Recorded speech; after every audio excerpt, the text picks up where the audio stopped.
بسم اللہ الرحمن الرحیم۔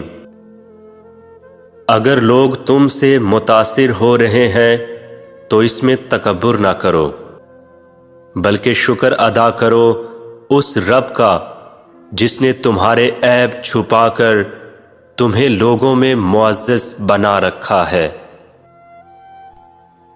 یہ دونوں صورتیں یقین کی ہیں۔ کوئی اللہ کے لیے سب چھوڑ دیتا ہے، کوئی اللہ پر سب چھوڑ دیتا ہے۔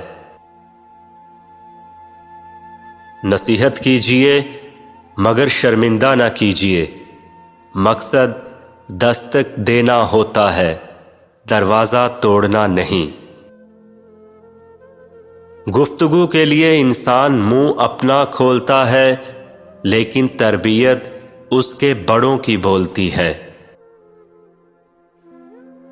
مشکلات میں گھبرانا نہیں چاہیے، کیونکہ ستارے ہمیشہ اندھیرے میں ہی چمکتے ہیں۔ وما علینا الا البلاغ المبین۔